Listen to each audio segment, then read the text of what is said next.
Bahujan Samaj party जिंदाबाद, Bahujan Samaj party जिंदाबाद। मान्यवर काशीराम साहब अमर रहें, मान्यवर काशीराम साहब अमर रहें। बाबा साहब डॉक्टर भीमराव अंबेडकर रहें, अमर रहें। बाबा साहब अमर रहें।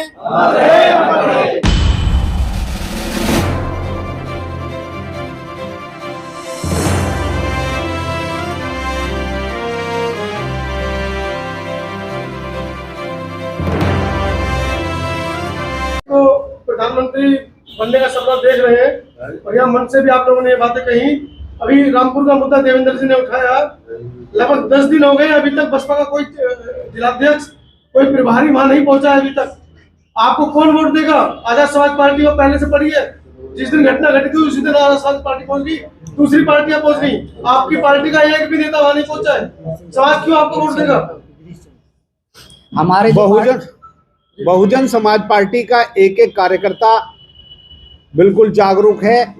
जब भी हमारे मिशन मूवमेंट के महापुरुषों के या हमारी पार्टी के कार्यकर्ताओं को जब हानि होती है, हमारा एक एक कार्यकर्ता वहाँ मजबूती से पहुँचता है। लेकिन जो मीडिया है वो कहीं ना कहीं हमारे साथ बेईमानी करता है, हमारी बात को आगे नहीं बढ़ाता है।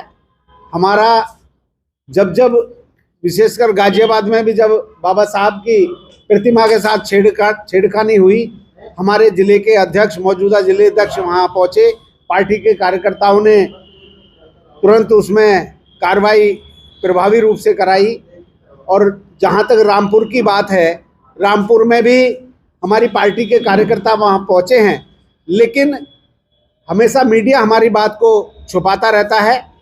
मैं समझता हूँ कि अगर मीडिया हमारी सच्चाई आगे रखे तो ये जो आपको गलतफहमी का जो संदेश दिया है, 2 सालों पर कर रहे हैं, लेकिन सोशल मीडिया तो लगातार मुद्दे को उठा रही है, दिखा रही है। आजाद समाज पार्टी ने वहाँ पे मीटिंग की, चंद्रशेखर खुद पहुंचे, जबकि राष्ट्रीय अध्यक्ष है अपनी पार्टी के, लेकिन आपकी पार्टी का जिलाध्यक्ष तक नहीं पहुंचा अभी तक। हमारी पार्टी का सांसद गिरीश चंद्र जाटव जी पहुंचे हैं वहाँ पे। रामपुर में बसपा का ऑफिस नहीं है, कोई कार्यालय नहीं है। हुई है, 17 साल ऐसा उत्तर प्रदेश में कोई जिला नहीं है कि हमारी पार्टी का कार्यालय ना हो। वहाँ ऐसा नहीं कि मैं जो ये सूचना दे रहा हूँ कि मैं कहीं हवाई दे रहा हूँ।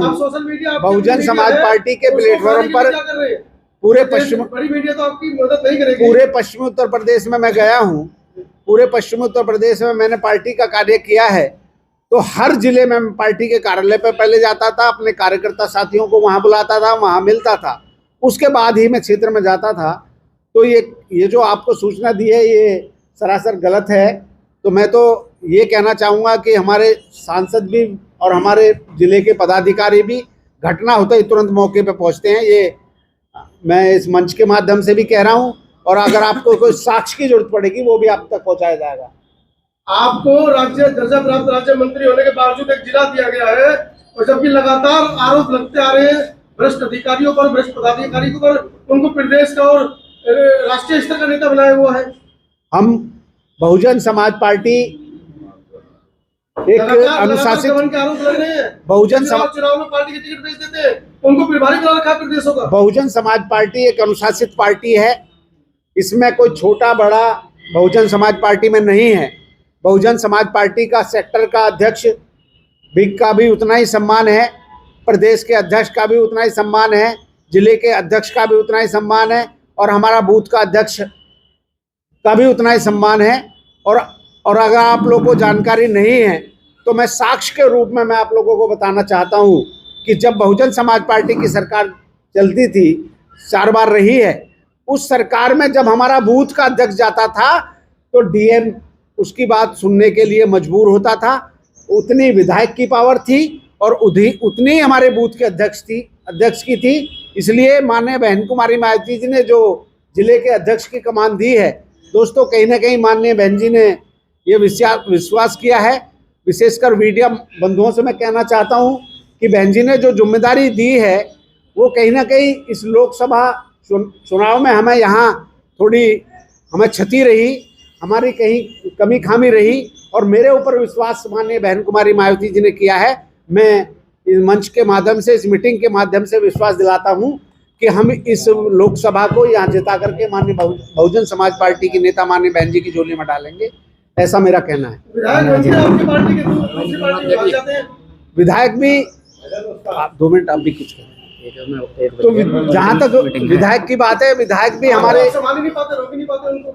नहीं, जहाँ तक हमारे विधायक की बात है या कार्यकर्ताओं की बात है, जो गैर अनुशासित लोग होते हैं, जो बहुजन समाज पार्टी के मिशन के अनुशासन के बाहर चलते हैं।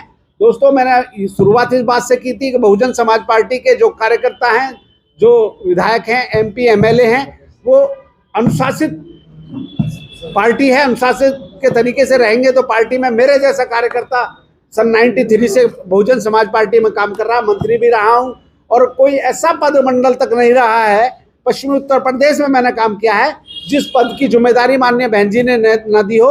बहन जी ने विश्वास किया है साथियों, और विशेषकर बंधु से मैं कहना चाहता हूं, अगर और कुछ पूछना चाहते हैं तो हमारे 2024 की क्या रणनीति है सर? हमारे वरिष्ठ 2024 नेता हैं, ये आपको बताएंगे। रणनीति मैंने आपको अभी स्पीच दी है, उसमें बताई है कि बहन जी ने सबसे पहले अपने बूथ और सेक्टर को मजबूत करने के लिए कोऑर्डिनेटरों को भेजा है, और सर्व समाज जो है वो बहुजन समाज पार्टी के साथ जुड़ा हुआ है। आप देख रहे हैं कि जब बीजेपी की सरकार है तो बहुत सारे दंगे प्रदेश में, रोजगार नहीं है, किसान हमारी दिल्ली की सीमा पे पड़ा हुआ है, पहलवान भी दिल्ली में आए हुए थे, जो महिला पहलवान थी उनको भी नहीं मिला है, हमारे जो रक्षा करने वाले हैं सैनिक उनको भी न्याय नहीं मिला है। तो बहुजन समाज पार्टी की तरफ जनता देख रही है, और 2024 में माननीय बहन जी अध्यक्ष जी ने तो मीडिया के ऊपर ठिकरा फोड़ दिया। आपके बहुजन वैकल्पिक मीडिया बन गई है, जो गांव-गांव, शहर-शहर जाकर, कस्बे-कस्बे जाकर आपके लिए रिपोर्टिंग कर रही है, आपके लिए जनाधार को बढ़ा रही है। उस मीडिया की तरफ आपका ध्यान क्यों नहीं जाता? देखिए, हमारी जो सोशल मीडिया है, हमारे जो कार्यकर्ता हैं वो सोशल मीडिया से जुड़े हुए हैं। सभी पर आजकल स्मार्टफोन है और सभी सोशल मीडिया का ज़माना है। सोशल मीडिया से ही अपनी पार्टी को मजबूत कर